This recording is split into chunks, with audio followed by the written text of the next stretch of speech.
चले पढ़ना, क्या लिखा हुआ पढ़ना। लॉज ऑफ मोशन स्टार्ट करना है ना। मेरी आवाज़ तो आ रही है ना हाँ प्रॉपर, लैग हो रहा है कुछ? हाँ। लैग नहीं। लैग नहीं हो रहा, चलो। क्या लिखा है पढ़ना, इंट्रोडक्शन में क्या लिखा है पहला? When we look around, hmm.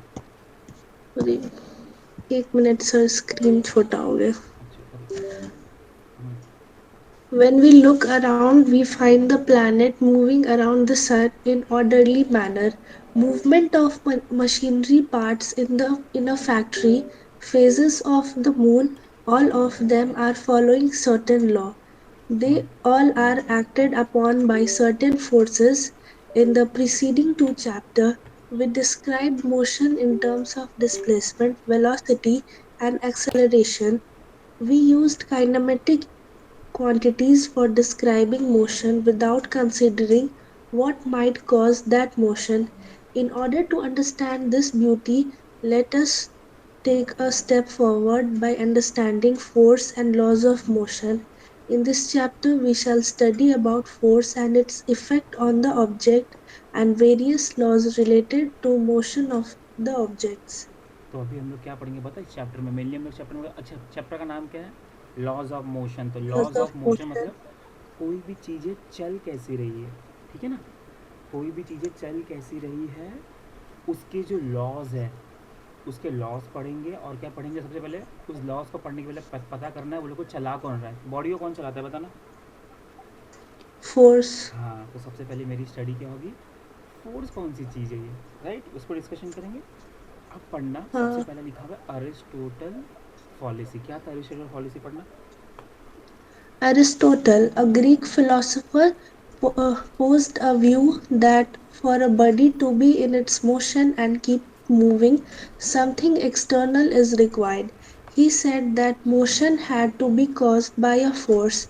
To explain why an arrow kept flying after the bowstring was no longer pushing on it, he said that the air rushed around behind the arrow and pushed it forward. Aristotle gave his law of motion, which may be phrased as an external force is required to keep a body in motion. But this is wrong because an arrow shot in a vacuum chamber does not instantly drop on the floor as soon as it leaves the bow. Most of the Aristotle idea on motion are now known to be wrong and need not concern as the flow in Aristotle's argument can be understood by taking an example that a ball rolling on a floor comes to rest after a while due to external force of friction on the ball by the अब बताना उसने क्या बोला था, tell me. उसने बोला था किसी भी बॉडी चलाने के लिए क्या चाहिए? external force force. की ज़रूरत है, बोला था। हम लोग को भी ऐसा लगता है ना, जैसे हम लोग को लगता है गाड़ी चलाने के लिए क्या चाहिए, गाड़ी पे कोई फोर्स लगना चाहिए तभी गाड़ी चलेगी। तो उसको भी हाँ। ऐसे लगता था, लेकिन क्या ये सच है? नहीं। क्योंकि स्पेस में अगर हम लोग किसी चीज़ को एक बार फेंक देंगे जोर से तो हमेशा जाती रहेगी ना। कुछ फोर्स की ज़रूरत पड़ेगी हाँ। उसको? कभी ज़रूरत नहीं पड़ेगी। तो ये लोग क्या बोला, तो बोला अरिस्टोटल का जो लॉस था, उसने क्या लॉ दिया था किसी भी बॉडी को चलाने के लिए? He said that motion has to be caused by a force. जब तक फोर्स नहीं होगा तब तक मोशन नहीं होगा। तो ये स्टेटमेंट गलत प्रूफ किया। और पता गलत है है। और गलत कैसे प्रूफ कर सकते हैं हम लोग? वैक्यूम में भी तो हम लोग वैक्यूम के बारे में जानते हैं। वैक्यूम में बोलते हैं ना, अगर हम लोग कोई भी पत्थर जोर से फेंक देंगे तो वो इनफाइनाइट डिस्टेंस तक जाते रहेगा, राइट। और उसके लिए कोई एक्सटर्नल फोर्स की ज़रूरत नहीं है, राइट। तो क्या है यहाँ पे, हाँ। An external force is required to keep a body in motion. गलत हो गया, बट दिस इज हाँ। Wrong because an arrow shoot in a vacuum chamber. Vacuum का चैम्बर था, एरो शूट किया मैंने, वो जाता ही रह रहा है, ठीक है ना। Most of this idea of motion are now, सबसे पहले मोशन का आइडिया किसने दिया था? एरिस्टोटल के। और उसके most of the Aristotle idea on the motion are now known to be wrong and need to be concern as flaws. का मतलब क्या होता है? कमियाँ, फ्लॉज इन अरिस्टोटल आर्गूमेंट। समझ में आ गया? ये बस थोड़ा हाँ। सा इंट्रोडक्शन था, ठीक है। अब हाँ, चलो अब ये पढ़ते यहाँ से क्या लिखा हुआ है। अच्छा एक बात बताना, अर्थ पे हम लोग को जैसे मुझे गाड़ी चलाना तो मुझे फोर्स की ज़रूरत तो पड़ रही, तो सही तो बोला था अरिस्टोटल, गलत क्या है फिर? सही बात है ना। अगर मुझे गाड़ी चलाना है तो मुझे फोर्स की ज़रूरत पड़ती है। हाँ, तो फिर वो तो सही है ना, फिर गलत कैसे हो गया फिर? वो वैक्यूम में। देखो, हम लोग अर्थ पे किसी चीज़ को चलाते हैं ना, किसके अगेंस्ट चलाते हैं, कभी सोचा है? Registry force. तो किसी फोर्स के अगेंस्ट चला रहे हैं ना, तो दोनों फोर्स को बैलेंस कर रहे हैं ना हम लोग। अभी बताऊंगा आपको डिटेल में मैं। तो वो नॉर्मली चीज़ों को देख के ऐसा लगा उसको कि एक्सटर्नल फोर्स की जरूरत पड़ती है, लेकिन वो मैं उसको गलत प्रूव करूँगा जब हम लोग पूरा फोर्स के बारे में जान लेंगे। ठीक है, हाँ। पढ़ना। Now to keep that ball moving on the floor, we require to give some external force on it to move. But when the ball is moving in uniform motion, there is no net external force acting in its direction of अब मेरी motion. बात सुनना। This is listen, there is a word called as no net external force. Sir no net external force वही चीज़ है जो मैं बता रहा था। जैसे मैं चल रहा हूँ, लाइक मेरी गाड़ी है, वो चल रही है, ट्रेन चल रही है। अब ट्रेन हाँ, चल रही है तो ट्रेन पे पीछे की तरफ कौन सा फोर्स लग रहा है? एयर फ्रिक्शन लग रहा है ना। एक तो एयर फ्रिक्शन लग रहा है। फिर ट्रेन चल रही है तो उस पर काइनेटिक फ्रिक्शन भी लग रही होगी, अगर वो स्लाइड हो रही होगा तो। स्लाइड नहीं होती है ट्रेन स्टैटिक फ्रिक्शन पे। स्टैटिक फ्रिक्शन का मतलब क्या होता है? दोनों के बीच में रबिंग नहीं है। तो स्टैटिक फ्रिक्शन के अगेंस्ट तो कोई मैं वर्क नहीं कर रहा हूँ। लेकिन एयर जो है ना, एयर क्या मेरी गाड़ी को रोक रही है ना। हम्म, तो एयर के अगेंस्ट, एयर मेरा कहाँ लग रहा है? मेरी आवाज़ ब्रेक तो नहीं हो रही ना?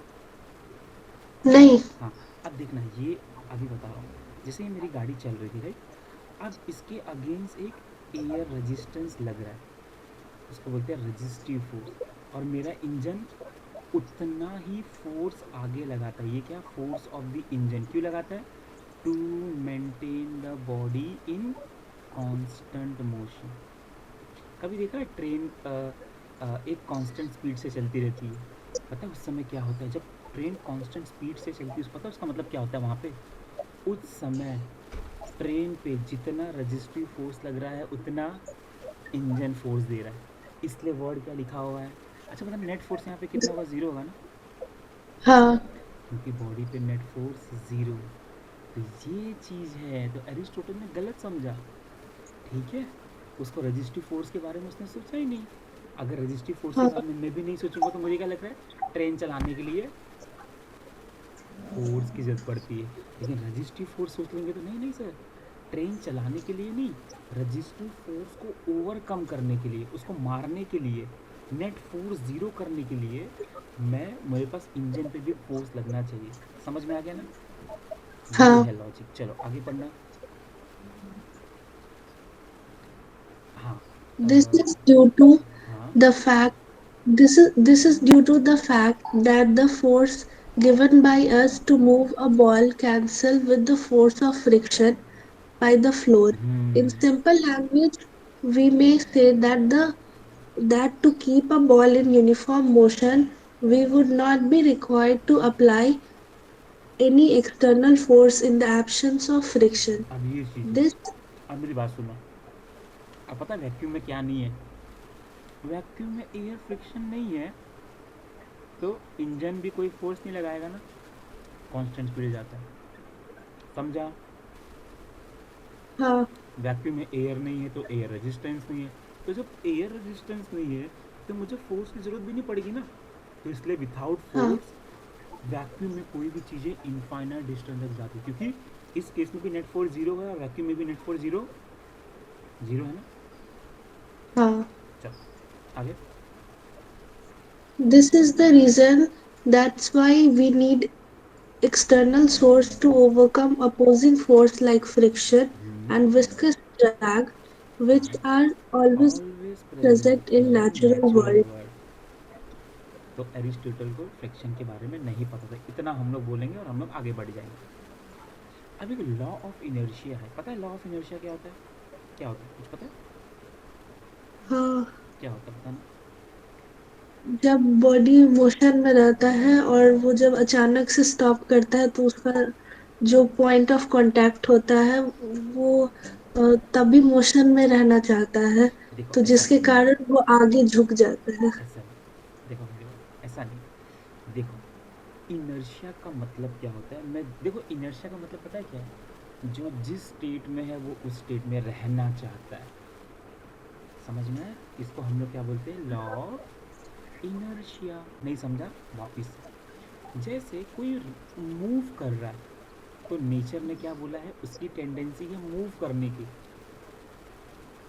अगर कोई रुका हुआ है तो उसकी टेंडेंसी क्या है? रुके रहने की। इसी को हम लोग क्या बोलते हैं? लॉ। इसको बोलते हैं इनर्शिया। क्या बोलते हैं? इनर्शिया। इनर्शिया का मतलब आसपास कोई पूछे तो क्या होगा? सर जो जैसा है वो वैसा रहना चाहता है। कोई चीज़ चल रही है, अच्छा स्पेस में कोई चीज़ चल रही है तो चले रहना चाहती है ना जीवन भर। हाँ और अगर स्पेस में कोई चीज़ रुकी हुई है वो रुके रहना चाहती है। सही बात है ना? हाँ याद रहेगा। रुकी हुई है तो रुके रहना चाहती है और चल रही है तो चलते रहना चाह रही। इसी को बोलते हैं इनर्शिया। समझ में आया?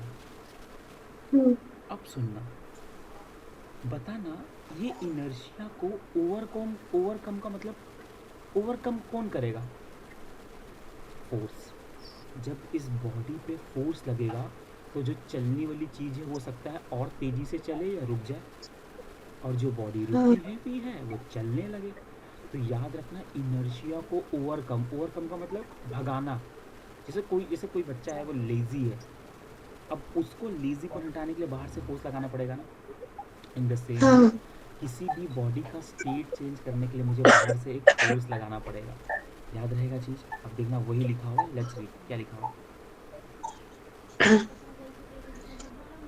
As we have seen that before Galileo, it was thought that a force is required to keep a body moving with uniform velocity. Galileo observed that speed of a ball increases as it rolls down an inclined plane. Speed of that ball decreases as it rolled up that inclined सबको plane. पता है ना? So, कोई ball हाँ को यहाँ पे रखा है तो नीचे जा रहा है तो ग्रेविटी खींच रहा है तो स्पीड ऑफ बॉल इंक्रीज हो रही है, और ऊपर फेंक दिया। हाँ अभी बताऊंगा कंपोनेंट, अगर सिखाएंगे ग्रेविटी का भी कंपोनेंट जो बताऊंगा कि कितना स्पीड कम होती है, वो सब आगे का टॉपिक है। अभी तो बस याद रखना, हम लोग को पता है अगर किसी स्लांट प्लेट पे मैं अगर मैं बॉल को छोड़ दूँ तो क्या होगा? बॉल लुढ़क के नीचे आने की कोशिश करेगा नहीं, और स्पीड बढ़ने लगेगी। और उसको मैं ऊपर फेंकूँ, लुढ़काऊँ उसको मैं ऊपर की तरफ, तो हो सकता है ऊपर जाके रुक जाए। सबको पता है, बेसिक कंसेप्ट है। अब आगे पढ़ना क्या लिखा है। So what should happen hmm, if it is rolled on a horizontal plane?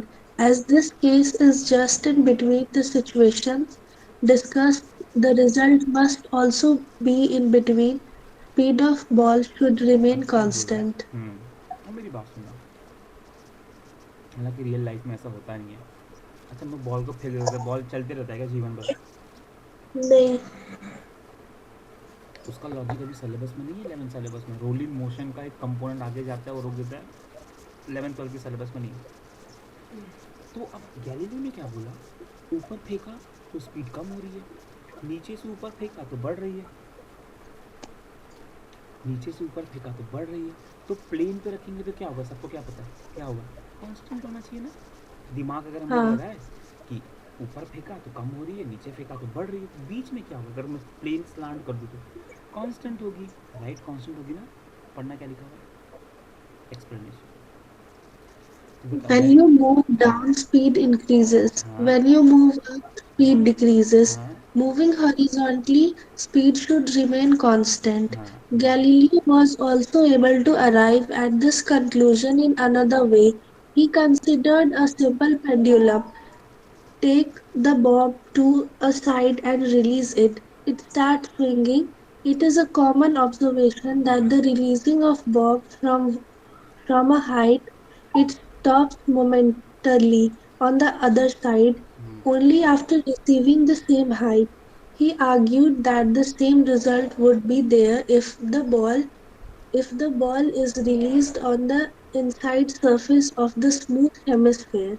The ball moves to the other side and attains the same height before coming to rest momentarily. अब मेरी बात सुनना, क्या बोलना चाह रहा है? पहले तो हॉरिजॉन्टल सरफेस वाला समझ में आ गया। ये पहले एग्जांपल बहुत बता रहा है, फिर एंड में बोलेगा उसने क्या सोचा। तो हॉरिजॉन्टल सरफेस पे क्या सोचा? बॉल की स्पीड थ्योरेटिकल है, एक्चुअल में ऐसा नहीं होता है अर्थ पे। उसके पीछे का रीज़न है कॉन्टैक्ट फोर्स होता है, बोला था rolling friction and blah blah blah, syllabus में नहीं है। बस अभी गैलीलियो ने क्या बोला, अगर प्लेन पे होगा तो स्पीड कांस्टेंट होगा। फिर गैलीलियो ने एक और एक्सपेरिमेंट किया।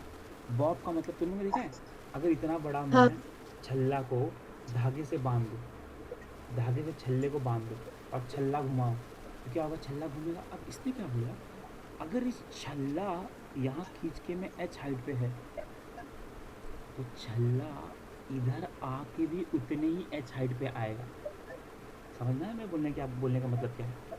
जैसे हाँ यहाँ पे खींचा तो ये ग्राउंड से एच हाइट पे, तो वो साइड जाएगा और रुकेगा, वो उसी हाइट पे रहेगा। तो बोला ठीक है, तो क्या ही दिक्कत है, चलो देखते हैं और क्या दिखा इसने। समझ में आया? यहाँ पे भी उतनी हाइट पे आया ग्राउंड से जितना यहाँ पे आया, ठीक है ना। चलो और पढ़ना हाँ जरा, नाउ थिंग क्या लिखा हुआ है। Now think what will happen if we take a surface like the one shown instead of hemisphere. Now the ball has to travel through a large distance हाँ on the other side for attaining the same height. It हाँ stops after traveling a larger distance. Now go on tingling the other side more and more towards the horizontal. To attain the same height, the ball has to cover large and larger distance. If the other side is made horizontal like in figure D, the ball will never stop as it will never be able to reach the same height. So the ball will travel with uniform velocity on the horizontal surface. क्या बोला इसने, wait करना, ये समझा, pendulum वाला, same height. हाँ हमारे पास एक कटोरी है, बर्तन है, बर्तन में एक मार्बल लेना, इसको एच हाइट छोड़ना, ये ऐसे एच हाइट पर से करते रहेगा, राइट, हाइट सेम होगा ग्राउंड से। समझा ना, ये होता है ना ऐसा, राइट। हाँ हम्म। अब ये क्या बोल रहा है, अगर मैंने एक सेकेंड, देखो ये सारी चीज़ें ना एग्ज़ाम में आती नहीं है, मैं इसलिए बता रहा हूँ ना, अगर एमसीक्यू में आ गया ना किसी एक पॉइंट में, तो थोड़ा पता होना चाहिए अपने को बेसिक क्या चल रहा है। अब इसने क्या बोला, अब ना मैंने प्रॉपर गोला नहीं लिया हुआ, मैंने अलग तरीके का प्लेट लिया हुआ। अब उसने क्या बोला, जब मैंने यहाँ से छोड़ा छोड़ा तो यहाँ से यहाँ कम डिस्टेंस ट्रैवल किया, लेकिन नीचे से ऊपर आने में इसने लार्जर डिस्टेंस ट्रैवल किया। पता है रीज़न क्या है, एच हाइट मेंटेन करने के लिए। Now you might be thinking sir आप हर जगह एच हाइट क्यों बता रहे हो। इसके पीछे का रीज़न है कंजर्वेशन ऑफ एनर्जी।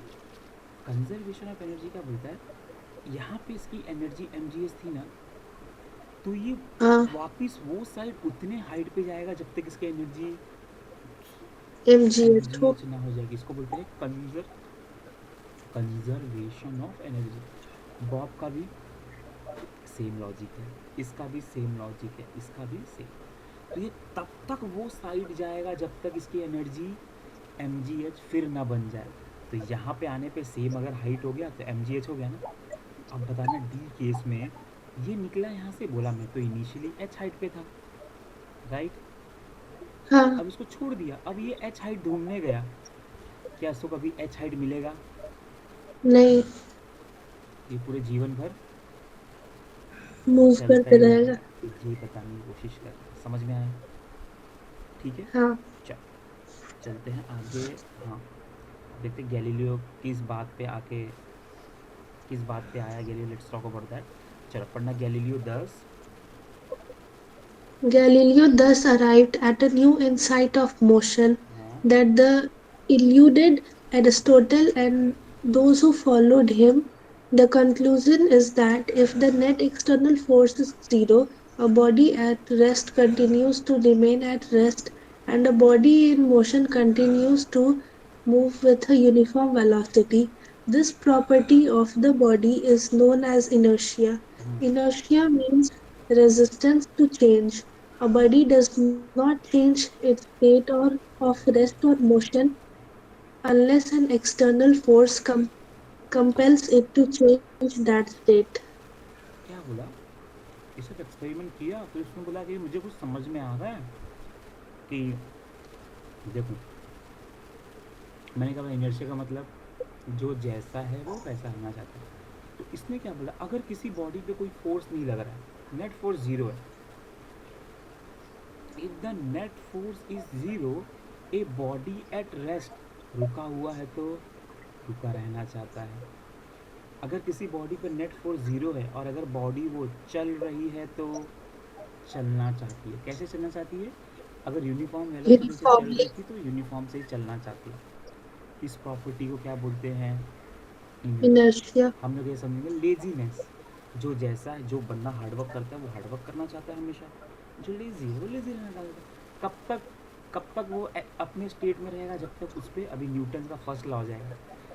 ठीक है ना? अभी इसमें एक वर्ड आ जाएगा, ऐड हो जाएगा, until and net force act on the body, वो न्यूटन का फर्स्ट लॉ बन जाएगा।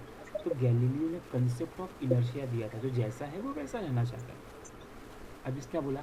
ये लोगों ने बोला inertia mean resistance to change. Lazy lazy लोग रेजिस्टेंस चेंज होते हैं ना, कोशिश करते हैं, रजिस्ट करने की कोशिश करते हैं। तो इनर्शिया का मतलब एक और क्या है? रेजिस्टेंस है वो चलना है तो चलना चाहता है और रुका है तो रुका रहना चाहता है। तो inertia means resistance to change. A body does not change it's state of. अच्छा, बॉडी खुद से चेंज हो जाती है क्या? क्या कोई बॉडी चल रही थी अपने आप रुक जाती है क्या? नहीं. या कोई बॉडी रुकी थी अपने आप चलने लगती है क्या? नहीं, नहीं चलती है ना। कब तक नहीं कर होता है?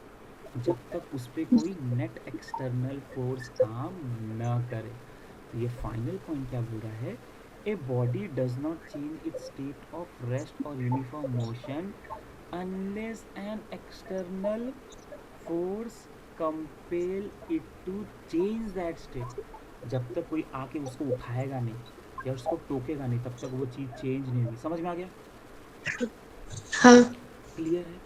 एक्सटर्नल फोर्स, इनर्शिया का मतलब जानना जरूरी था। दूसरा, इनर्शिया बॉडी बताती है मेरी रेजिस्टेंस है।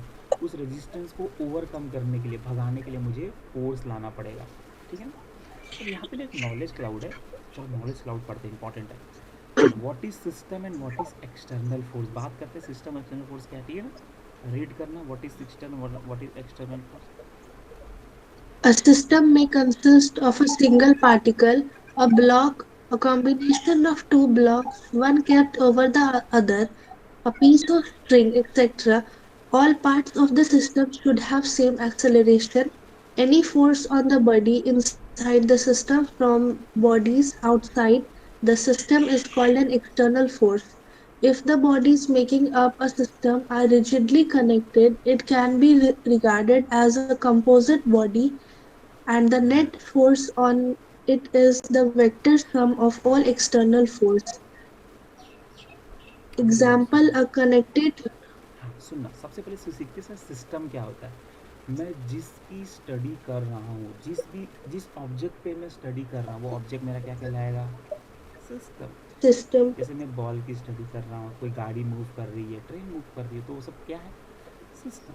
सिस्टम कुछ भी हो सकता है। सिस्टम एक पार्टिकल का बना हो सकता है, सिस्टम बहुत सारे पार्टिकल के मिल के बना हो सकता है, सिस्टम कुछ भी हो सकता है जिस पे मैं फोर्स की स्टडी कर सकता हूँ।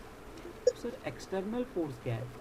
ऐसा फोर्स जो सिस्टम के बाहर से लग रहा है सिस्टम पे, सिस्टम से बाहर से सिस्टम पे लग रहा है। और सिस्टम कभी कभी पता है क्या होता है, अभी बताऊंगा इंटरनल फोर्स क्या होता है। अगर इसका पार्टिकल ने इसको धक्का मारा और इसके ने इसको धक्का मारा, तो इस फोर्स का नाम क्या है? Internal force. और याद रखना, internal force external force totally अलग है। जब मोमेंटम का कंजर्वेशन पढ़ेंगे वहाँ पे इंटरनल फोर्स का महत्व समझ में आएगा। अभी तो बस क्या समझ में आया? सिस्टम क्या है और एक्सटर्नल फोर्स क्या है। ठीक है? एक्सटर्नल फोर्स क्या है और सिस्टम क्या है। और जब एक्सटर्नल फोर्स लगता है सिस्टम पे तो क्या हो जाता है? सिस्टम का सिस्टम का मोशन, हाँ, सिस्टम का मोशन चेंज हो जाता है। रुका हुआ था तो चलने लगता है, चलता है तो रुकने लगता है। समझ में आ गया? हाँ. कुछ डाउट है यहाँ तक?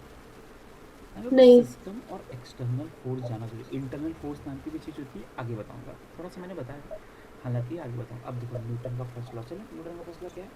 बहुत इजी। न्यूटन का फर्स्ट लॉ गैलीलियो का जो लॉ था ना, थोड़ा सा आगे बढ़ा दिया।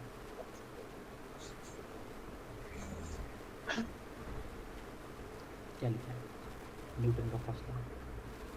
Newton built on Galileo's idea and laid the foundation of mechanics in terms of three laws of motion. Galileo's law of inertia was the starting point, which formulated as first law of motion. Hmm Everybody continues to be in a state of rest or of uniform motion in a straight line unless compelled by some external force of act otherwise. कोई body अगर चल रही है, चलना चाहती है, रुकी है तो रुकी रहना चाहती है, कब तक?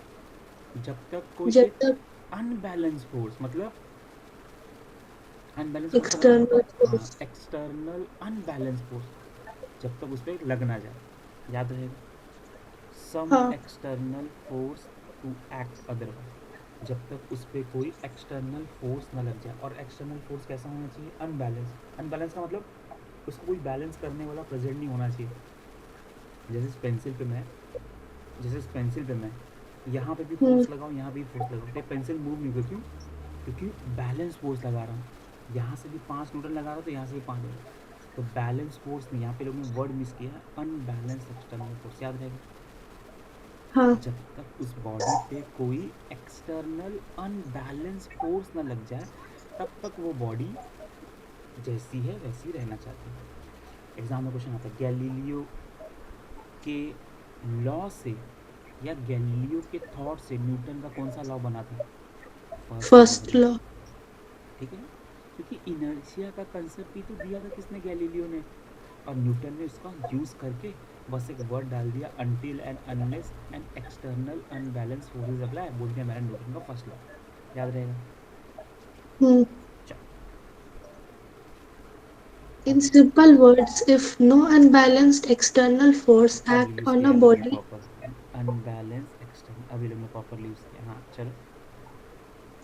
acts on a body at rest, it will remain at rest, and if it is moving with uniform motion, it will continue to do so. Or if the resultant force on a body is zero, it remains unaccelerated. क्या बोला इसने? The first, एक क्या बोला इसने? अगर किसी body पे कोई अनबैलेंस फोर्स लगता ही नहीं है, कुछ सोचना, अगर किसी बॉडी पे कोई फोर्स ही नहीं लगता है अनबैलेंस, तो बॉडी जैसी है वैसी रहना चाहती है ना। हाँ ये डाउट है तो पूछना, समझा लाइन? हाँ हाँ, अगर कोई बॉडी पे कोई अनबैलेंस फोर्स नहीं लग रहा है, तो जैसी है वैसा रहना चाहती है। और लेकिन अगर किसी बॉडी पे फोर्स लगा अनबैलेंस, तो वो चेंज कर लेगा अपना स्टेट। रुका हुआ है तो चलने लगेगा, चल रहा है तो रुक जाएगा या फिर स्पीड कम हो जाएगा। दूसरी, अब मेरी बात सुनो। अच्छा, एग्जाम में क्वेश्चन आया, एक बॉडी पे फोर्स लग रहा है, ठीक है ना? एक बॉडी पे हम्म, फोर्स लग रहा है, तो क्या ये बॉडी का एक्सलरेशन होगा या नहीं होगा, या नहीं कह सकते कुछ भी?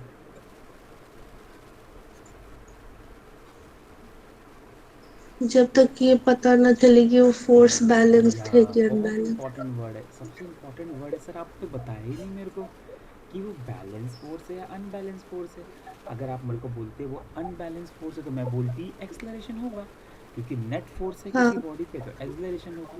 और मैंने बोला बैलेंस फोर्स है। सर बैलेंस फोर्स का मतलब फोर्सेस ने आपस में एक दूसरे को कैंसल कर दिया। बैलेंस का मतलब ये होता है, फोर्सेस ने आपस में एक दूसरे को कैंसल कर दिया। और जब फोर्सेस ने आपस में एक दूसरे को कैंसिल कर दिया है, तो एक्सलरेशन होने से रहा, याद रहेगा, ये लिखा हुआ है ना। हाँ. और if the resultant force on a body is zero, it remains unaccelerated. कुछ नहीं होगा सर इसका। चले आगे। The first law of motion can be simply expressed as if the net external force on a body is zero, its acceleration is zero. Acceleration can be non-zero only if there is a net external force on the body. ये लोग और simplify कर दिया, बोला किसी body पे, मेरे पास एक बॉडी है, उस बॉडी पे अगर नेट एक्सटर्नल फोर्स जीरो है, तो उसका एक्सलरेशन जीरो होगा, सबको पता है। क्योंकि फोर्स ही जीरो है, नेट हाँ फोर्स, तो एक्सलरेशन भी जीरो होगा। और अगर किसी बॉडी पे एक्सलरेशन नॉन जीरो है, तो उस पर कोई ना कोई एक्सटर्नल फोर्स लग रहा होगा। समझ में आ रहा है ना? सब घुमा रहे एक दूसरे को, ठीक है ना? हाँ इंपॉर्टेंट क्या है पता है? ये लाइन है, ये सब उसका डेरिवेशन है, कि कोई बॉडी रुकी हुई है तो कब तक रुकी रहेगी, जब तक उस पर कोई अनबैलेंस फोर्स ना लग जाए। और याद रखना, एग्जाम में ना कभी कभी अनबैलेंस फोर्स की जगह पता है कौन सा वर्ड यूज करेंगे? अनबैलेंस एक्सेलरेशन, तो दिमाग में याद रखना, ठीक है ना। Come sometime they will use a body wants to move in a it's own state until and unless an external unbalance acceleration acts on it, याद रहेगा, until and हाँ unless an external unbalanced force acts on, याद रहेगा। चलो, important वो था, ये नीचे वाला ऐसा इंपॉर्टेंट है नहीं। अब ये इनर्शिया और मास के बीच में डिफरेंस बता रहा है, ठीक है ना। चल, पढ़ना क्या लिखा हुआ है, दोनों भी अलग चीज़ है हम लोग को लगता है, लेकिन दोनों में कुछ रिलेशन है। तो देखते हैं इनर्शिया और मास क्या है, कंपेयर करके चलो पढ़ना। Consider two bodies of unequal masses, say a table tennis ball and a cricket ball. If both balls are pushed with equal effort for same time, a cricket ball will have much smaller velocity as compared to the other ball.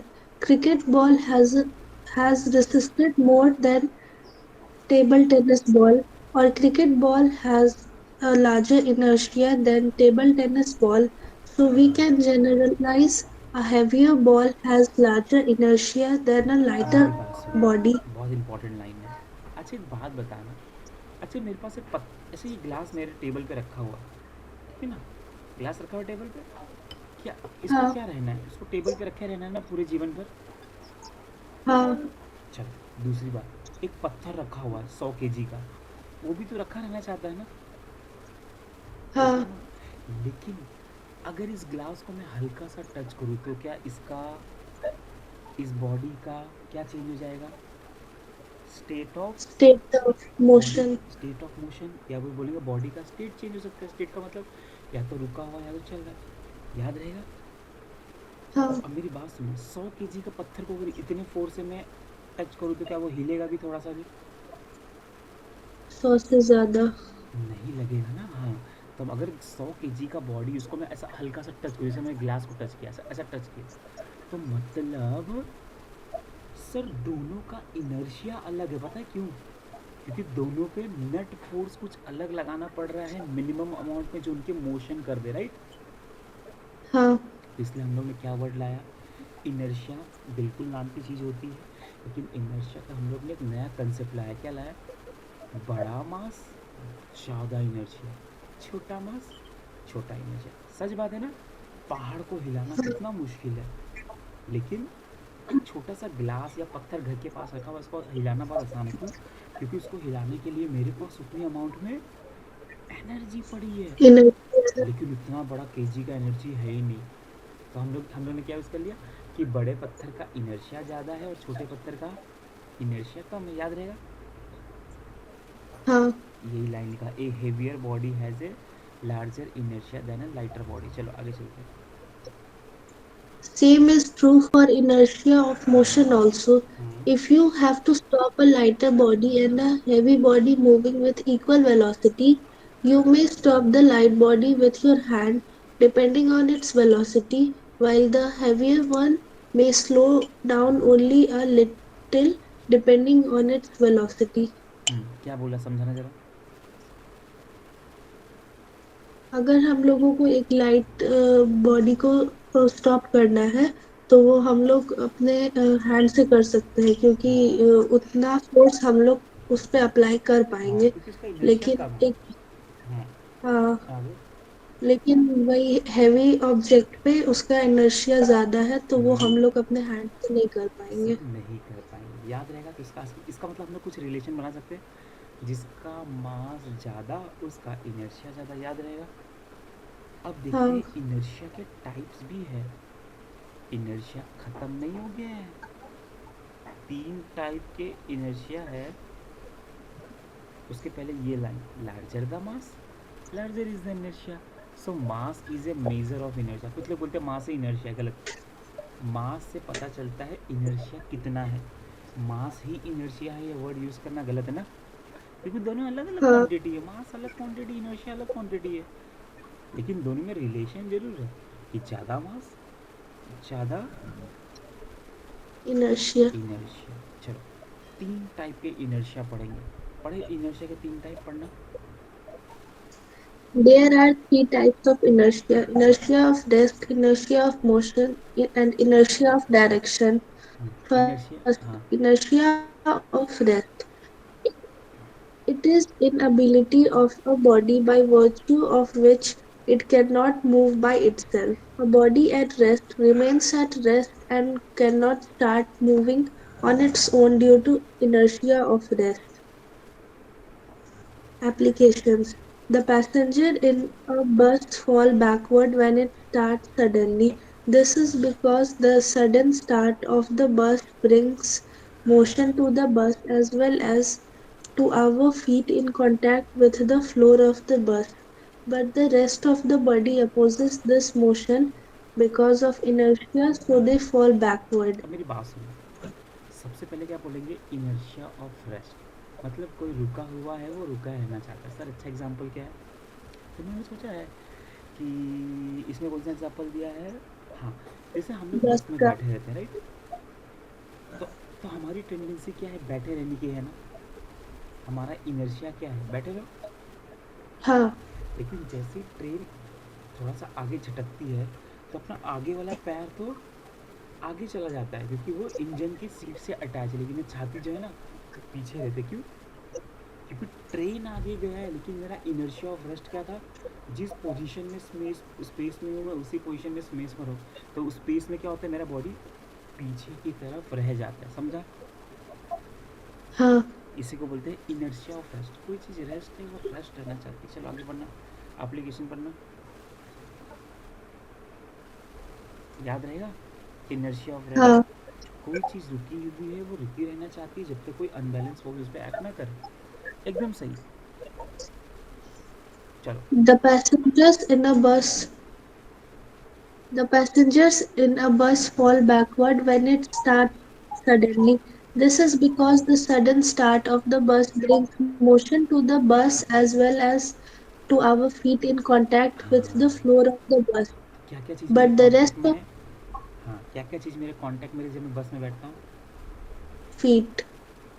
Seat, पैर है ना, पैर के seat वो contact है train के, ठीक है ना। हाँ ठीक है ना। अब क्या होता है, जब ट्रेन आगे की तरफ चलती है तो मेरा जो छाती था वो तो पीछे की तरफ था ना, तो पीछे हाँ रहना चाहता है। उसी को बोलते हैं इनर्शिया रेस्ट, याद रहेगा। हाँ कुछ डाउट है इनर्शिया ऑफ रेस्ट में? नहीं. चल नेक्स्ट पढ़ना।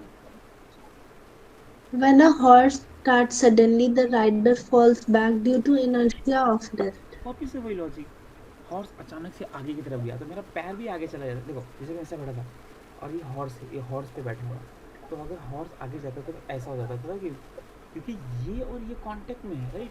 तो ये अगर अगे जाएगा तो कांटेक्ट वाला पॉइंट भी आगे जाएगा। लेकिन मेरा जो घर है ना वो 6 फ्लोर का है, वो तो वैसे का वैसे रहने वाला है, वो थोड़ी ना चला जाएगा। याद हाँ रहेगा, ठीक है ना। चले।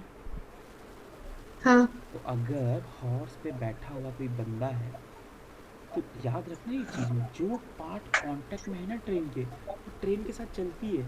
लेकिन जो पार्ट कांटेक्ट में नहीं है ना डायरेक्टली, वो झटका खाती है। इसलिए हम लोग कभी पैर को झटका नहीं लगता है। किसको झटका लगता है? सर को लगता है, गले को लगता है, पीछे से झटका लगता है ऐसे वाला। पैर पे कभी झटका लगता है क्योंकि पैर तो वैसे का वैसे ऑलरेडी कांटेक्ट में है उसके, ठीक है ना। हाँ. चलो आगे पढ़ना। When we shake the branches of a fruit tree, the fruits fall down due to inertia of rest. जैसे फ्रूट यहाँ पे था, ठीक है ना। अब मेरी बात सुनना, मैंने पेड़ की टहनी को, पता है मैंने क्या किया, ऐसे ऊपर किया, तो क्या हुआ, ये तो यही रहना चाहता था, पेड़ की टहनी ऊपर गई, तो क्या हुआ, टेंशन बढ़ गया, टूट गया। लॉजिक समझा। हाँ वो तो एप्पल के, एप्पल का जो पोजीशन था स्पेस में वही रहना चाहता था।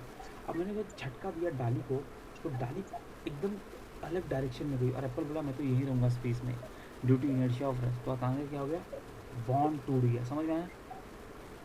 हाँ इसी को हम लोग बोलते हैं when we shake branches of fruit tree, the fruit fall down to the inertia of rest. चले आगे, चलो आगे। we hit a carpet with a stick to remove the dust particles due to inertia of rest. वही logic है। हम लोग गद्दा जब गंदा हो जाता है, तुम लोग देखना कभी अगर जाओ दुकान पे, सब मारते हैं टक टक टक टक, उससे मारने से क्या होता हाँ है, गद्दा साफ होता है। Because of inertia of rest के कारण, याद रहेगा। हाँ। चल आगे चलते हैं। इनर्शिया ऑफ मोशन, अब सोचना इनर्शिया ऑफ मोशन क्या है। कोई बॉडी चल रही है तो वो चले रहना चाहती है जब तक कोई एक्सटर्नल अनबैलेंस फोर्स ना लग जाए। रीड वही लिखा हुआ पढ़ना। Inertia of motion. It is inability of a body in motion to stop by itself. A body in uniform motion can neither get accelerated nor get retarded on its own. It hmm. also cannot come to rest on its own. Application. A ball thrown upwards in a train moving with uniform velocity returns to the thrower because during the upward and downward motion, the ball also moves along horizontal with the train due to inertia of motion. Hence, it covers the same horizontal distance as the train does to the ball returns and the ball returns to the thrower. हम्म।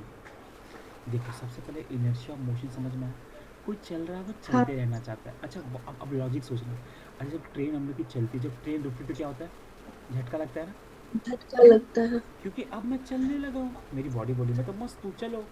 तो train बोली मैं रुकूंगी, तो क्या रुकता है, मेरा पैर रुकता है ना, ट्रेन के कांटेक्ट में ना मेरा पैर। तो पैर पीछे की तरफ जाता है तो हाँ, मेरा ये चेस्ट आगे की तरफ चला जाता है। और जब बस चालू होती है क्या होती है, मेरा पैर आगे जाता है लेकिन मेरा बैक चेस्ट पीछे की तरफ लगता है, राइट।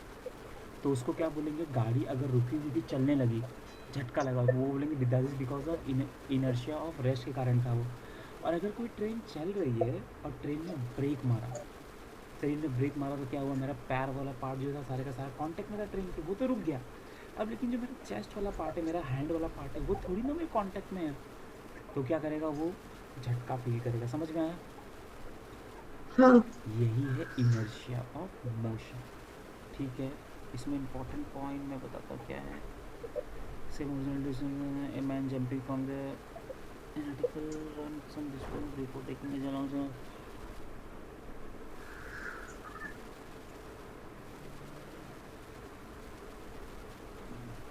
ठीक है, ठीक है ना। आई थिंक से बताने की ज़रूरत तो नहीं है, समझ में आ गया इतना। चलो अच्छा एक हाँ। बात बताना। अच्छा जब हम लोग बस से चलती हुई बस से उतर रहे हो तो हम लोग रुक जाते हैं क्या। क्या? जब हम लोग चलती हुई बस से उतरते हैं तो हम लोग रुक जाते हैं हाँ, क्या, या नहीं, आगे जाके गिरते। धक्का लगता है। क्योंकि हम लोग जब चलती हुई बस से उतरते हैं तो क्या हुआ, हम लोग भी चलते रहते हैं, हम लोग का बॉडी पार्ट चलते रहता है। जब मेरा बॉडी कहाँ पे कांटेक्ट में आता है, ज़मीन पर, ज़मीन रुकी हुई है, तो मेरा पार्ट हाँ, जैसे ही ज़मीन में कांटेक्ट में आया तो मेरा नीचे वाला पार्ट तो रुक गया, लेकिन ऊपर वाला पार्ट अभी तक ज़मीन में कांटेक्ट में नहीं आया, इसलिए मैं ऐसा गिर जाता हूँ आगे की तरफ। याद रहेगा। हाँ, चले, चल। ये भी सही। चलो इनर्शिया ऑफ डायरेक्शन, अब डायरेक्शन भी बताता हूँ। दो चीज़ याद है कि बस चली, बस रुकी, अब बस डायरेक्शन। अच्छा कभी सोचा है जब ऐसे बस डायरेक्शन लेते तो हम लोग कहाँ चले जाते हैं, ऐसे हो जाते हैं ना, एक तरफ झुक, ऐसे एक तरफ हो हाँ। जाते हैं ना। वो उसके पीछे का रीज़न है inertia of direction. Read what is read.